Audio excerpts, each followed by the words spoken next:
Hola amigos de la programación. En el video de hoy vamos a hablar sobre el diseño de software. En particular, los principios que el tío Bob, un famoso practitioner de Estados Unidos, lanzó hace más de 30 años y siguen siendo de mucha aplicabilidad en el día de hoy. Bienvenidos. No olviden suscribirse al canal y darle like si les gusta el video. Seguramente, entre todo el código que actualmente se ejecuta en el mundo, con millones y millones de líneas, existe código que seguramente lleva muchísimos años en funcionamiento, pero que puede presentar síntomas de un mal diseño, que hacen muy difícil su mantenimiento y además de eso, demasiado costoso, pero que debe mantenerse en pie porque soporta procesos de negocio muy importantes. Tenemos software rígido, muy difícil de cambiar y a pesar de su rigidez frágil, que cualquier cambio puede llevar a estropear el sistema.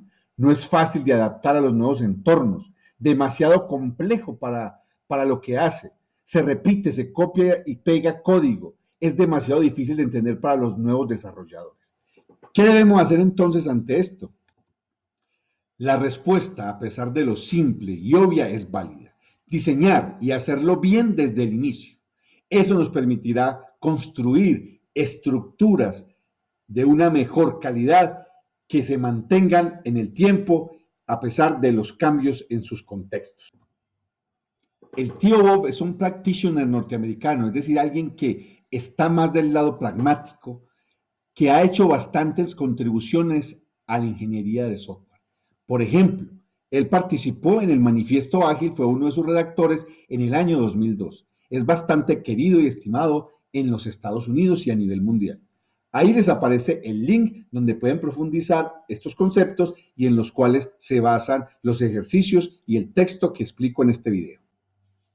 Los principios de diseño definidos por el tío Bob, llamado SOLID, son 5, cada letra es una inicial de un principio y en este video los vamos a detallar. El primero es Single Responsibility Principle, SRP. El segundo es Open Closed Principle, OCP.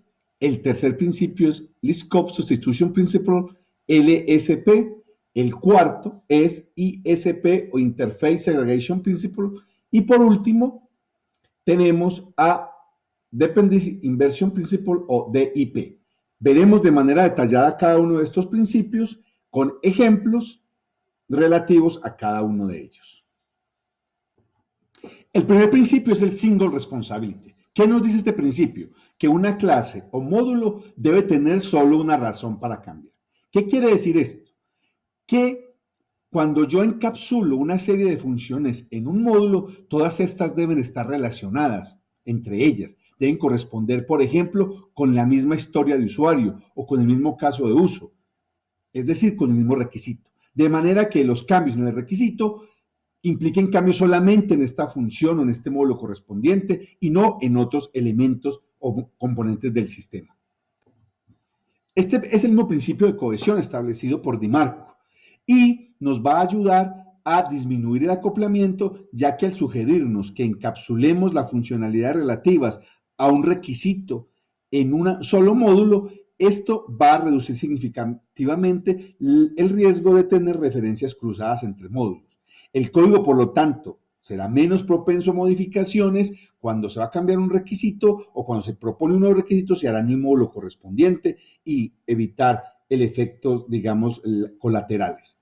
El código obviamente se hace más entendible y mantenible porque el código está relacionado con los diferentes requisitos funcionales. Entonces no olvidemos, es mantener una relación, una trazabilidad entre los módulos y sus requisitos funcionales que implementan. Vamos a ver un ejemplo de SRP que aparece en el sitio web del tío Bob que les mencioné al comienzo de este video.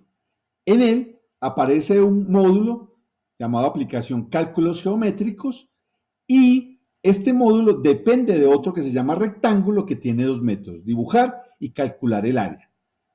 La aplicación cálculos geométricos depende del módulo rectángulo para calcular el área. Hay otra aplicación gráfica que se encarga de hacer los dibujos de las figuras geométricas y esta depende de rectángulo para hacer dichos dibujos. Aquí obviamente se presenta un problema porque la clase rectángulo es responsable de dos cosas que son diferentes. Es responsable tanto de dibujar el rectángulo como de hacer los cálculos. Esto obviamente viola este principio SRP. La solución que nos plantea el tío Bob en el mismo sitio es que para la aplicación de cálculos geométricos vamos a hacer una dependencia con una clase rectángulo, pero esta solo implementará el cálculo del área. Para la aplicación gráfica haremos una dependencia a una nueva clase llamada rectángulo geométrico, que es la que se encargará de hacer el dibujo. Como al momento de dibujar, obviamente necesito también calcular el área, habrá una dependencia entre el rectángulo geométrico y el rectángulo para cálculos. Esto no está violando para nada la cohesión de rectángulo. El segundo principio es Open Closed, OCP. Este establece que las clases o los módulos deben estar abiertos para extenderse, pero cerrados para la modificación. Lo que trató de corregirse o lo que trata de corregirse con este principio es que cuando se haga un cambio en alguna función o en algún módulo de una aplicación, no altere sino esta función que se está cambiando y no todas las demás, porque esto obviamente implica un gran problema de diseño. Vamos a ver en más detalle de qué se trata este principio. Lo que buscamos con este principio es que podamos escribir código que no deba cambiarse cada vez que los requisitos cambien, sobre todo si no tienen que ver con el código en particular que se debe cambiar. Pero eso no significa que no pueda extenderse, obviamente, para nuevos requisitos funcionales. Para eso debemos hacer uso de la abstracción, de la herencia de polimorfismo, de la composición, de la programación orientada a servicios, que nos permitan fortalecer esta parte. ¿Qué ventajas tiene esto? Primero, que nos va a permitir dividir el código existente para encapsularlo y cerrarlo a las modificaciones, algo como dividir y conquistar, código más robusto y se reduce obviamente el riesgo de efectos colaterales al cambiar otras funcionalidades que ya tenemos o que ya existen en el sistema. Un ejemplo de este problema que aparece en el sitio del tío Bob es el siguiente. Supongamos que tenemos el rectángulo gráfico que ya hemos definido, pero además tenemos un círculo gráfico. Ambos exponen el método dibujar. Hay una aplicación gráfica que se encarga de dibujar tanto el rectángulo como el círculo. Por lo tanto, depende de ambas clases o de ambos módulos. Pero ¿qué problema tenemos allí? ¿Qué pasa si queremos incorporar al sistema otro tipo de figuras? ¿Qué cambios deberían hacerse? Pues cada que se incorpore una figura, no solamente tengo que hacer la implementación de la figura, sino que tengo que ir a la aplicación gráfica y hacer los cambios necesarios. La solución planteada para este problema es sencilla. Vamos a tener los dos elementos, rectángulo gráfico y círculo gráfico, pero vamos a crear una capa, llamémoslo así, de abstracción llamada figura gráfica, que es una clase abstracta que tiene un método abstracto llamado dibujar, y este método abstracto debe ser implementado por rectángulo gráfico y por el círculo gráfico, ya que hemos puesto a heredarlas de la clase figura gráfica. Ahora, la clase aplicación gráfica ya no dependerá de rectángulo y de círculo, sino directamente de la abstracción figura gráfica.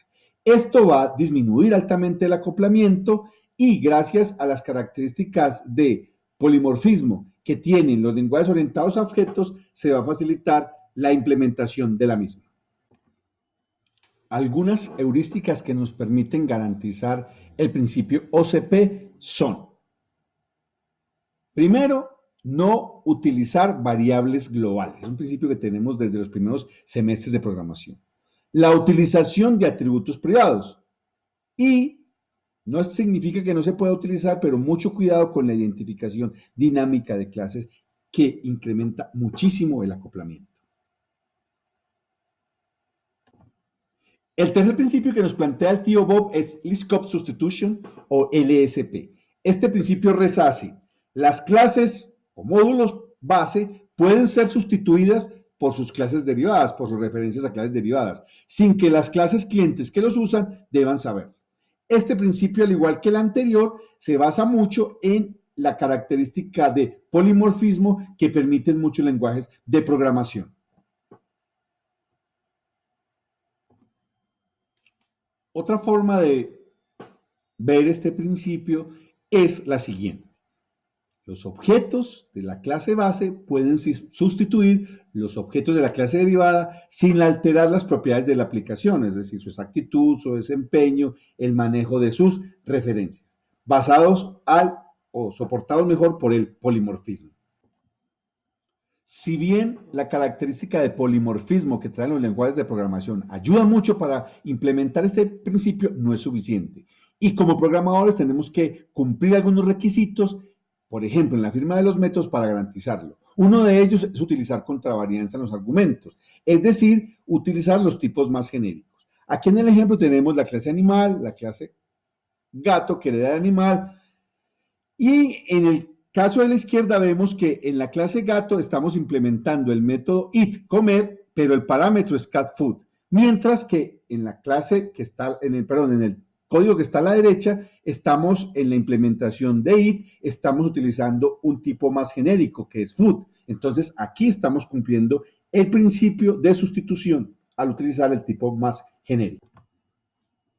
Por el contrario, en los tipos de retorno debemos ser más específicos. Por ejemplo, aquí en la clase animal, getFood está retornando específicamente catFood, que es más específico que food que se encuentra al lado derecho. Entonces hay que tenerlo muy en cuenta en los atributos de retorno específicos en los parámetros generales.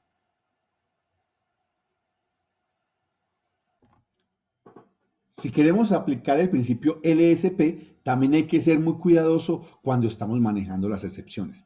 Tenemos que cuidarnos de no lanzar ninguna excepción propia desde las clases derivadas, a no ser de que estas sean también derivadas de excepciones lanzadas en la clase base. Por ejemplo, allí, conjunto persistente está lanzando una excepción de objeto no persistente exception, la cual no está en conjunto cerrado. Esto nos va a generar un problema que, por ejemplo, nos puede salir una excepción no esperada cuando estamos utilizando un objeto de conjunto cerrado. Entonces, hay que ser muy cuidadoso con este manejo de excepciones. Una posible solución a este problema es, para no perder el bajo acoplamiento, definir una interfase que ya hemos llamado collection, pero separar el conjunto persistente y otros tipos de conjuntos que no sean persistentes en dos clases diferentes. Y así evitar el problema de las excepciones que no corresponden con la clase específica.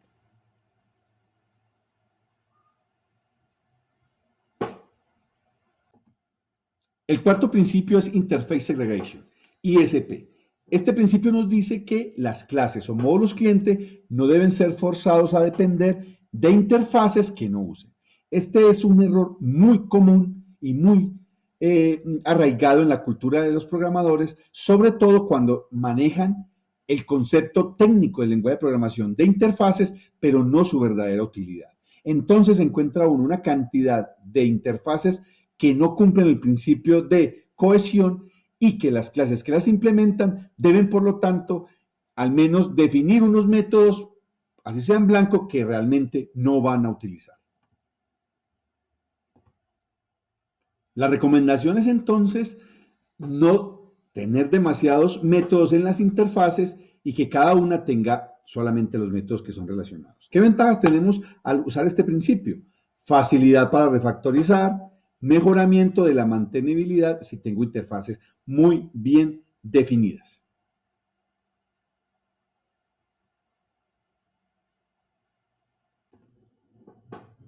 Un ejemplo donde no se está aplicando segregación es el siguiente. Tenemos la interfase mecanismo-puerta que tiene tanto métodos que son actuadores como abrir y cerrar, como otros que son más bien de lectura de sensores, como ver si la puerta está abierta o si la alarma se lanzó. Esto me crea el problema de que cada clase, independientemente que solo le interese uno o dos de los métodos, tiene que implementarlos todos. Y la solución muchas veces es implementarlos y dejarlos sin cuerpo, solamente retornando un valor nulo o incluso calculando un. La solución planteada es muy simple y se basa en dividir y ser un poquito más cohesivos en dos interfaces, una para los sensores y otra para los actuadores, y que las clases solamente implementen o referencien las que realmente necesitan.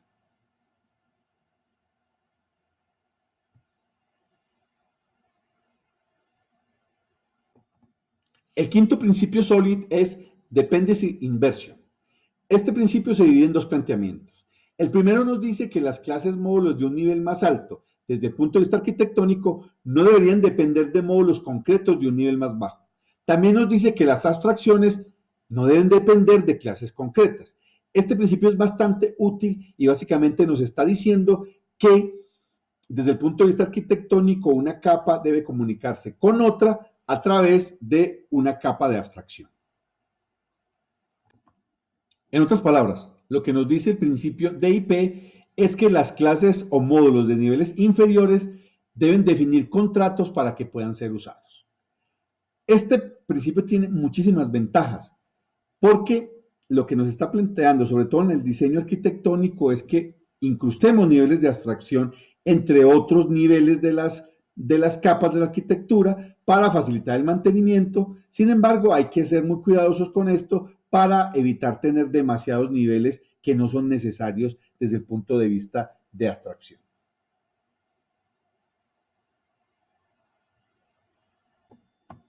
En este ejemplo vemos una capa superior con una entidad proceso que se comunica con una capa inferior que tiene la entidad teclado sin utilizar una abstracción. Además, la clase teclado, que es concreta, está heredando de la clase lector, que es abstracta, o sea, está dependiendo. ¿Esto qué problema me está causando? Que no es fácil cambiar la forma de obtener los datos, porque se está haciendo directamente con el teclado, y además, si hay otro medio de entrada, no va a ser posible o va a indicar muchos cambios porque solamente se está relacionando con teclado. Entonces, hay que tener mucho cuidado con este tipo de problemas que son comunes y que pueden ser no identificados inmediatamente cuando ve uno el modelo. Utilizar DIP para solucionar el problema planteado es muy fácil. Lo único que hacemos es incorporar esa capa media de abstracción entre proceso y teclado, lo que nos va a ampliar la posibilidad de adicionar otros medios de entrada, y además la clase lector ya no está dependiendo de clases concretas.